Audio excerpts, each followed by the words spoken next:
સુરત જિલ્લાના બારડોલીમાં રામનવમીની ભવ્ય ઉજવણી કરવામાં આવી હતી। જય શ્રી રામ સેના બારડોલી દ્વારા બારડોલીના રાજમાર્ગ પર શ્રી રામલલ્લાની ભવ્ય શોભાયાત્રા કાઢવામાં આવી હતી, જે શોભાયાત્રામાં મોટી સંખ્યામાં રામ ભક્તો જોડાયા હતા। 500 વર્ષના સંઘર્ષ બાદ મર્યાદા પુરુષોત્તમ ભગવાન શ્રી રામની જન્મભૂમિ અયોધ્યા ખાતેથી શ્રી રામલલ્લાનું ભવ્ય રામ મંદિરનું નિર્માણ થયું છે અને પ્રભુ શ્રી રામ મંદિરમાં બિરાજમાન થયા છે, ત્યારે આખો ભારત દેશ રામમય બની ગયો છે।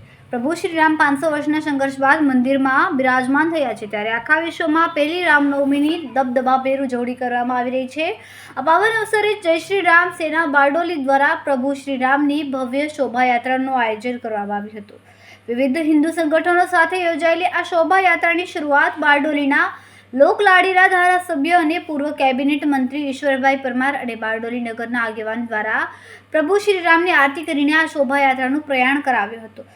આ શોભાયાત્રા અતિ પૌરાણિક રામજી મંદિરથી નીકળીને બારડોલીના તલાવડી સરદાર ચોક શહીદ ચોક થઈને બારડોલીના ગોવિંદ આશ્રમ ખાતે સમાપન કરવામાં આવ્યું હતું। આ શોભાયાત્રામાં રાજકીય નેતાઓ, સામાજિક અગ્રણીઓ, જય શ્રી રામ સેના હોદ્દેદાર તેમજ મોટી સંખ્યામાં રામ ભક્તો જોડાયા હતા।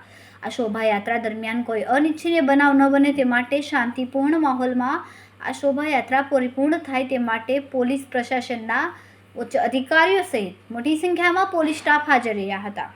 प्रेमनारायण सूरज प्रताप पांडे, जय श्री राम सेना प्रदेश संयोजक।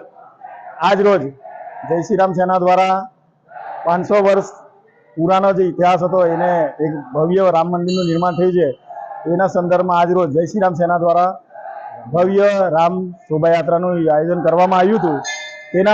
એના જે છે બારડોલીમાં ખૂબ મોટી સંખ્યામાં હિન્દુ રામ ભક્તો ભેગા થયા હતા, જેને આજ રોજ પોલીસ તંત્ર હોય કે હિન્દુ સંગઠનો હોય એને ખૂબ શાંતિપૂર્ણ રીતે પાર પાડી છે, જે બદલ અમે તમામ હિન્દુ ભાઈઓ તથા પોલીસ તંત્ર તથા તમામ દરેક એનો અમે આભાર વ્યક્ત કરીએ છીએ।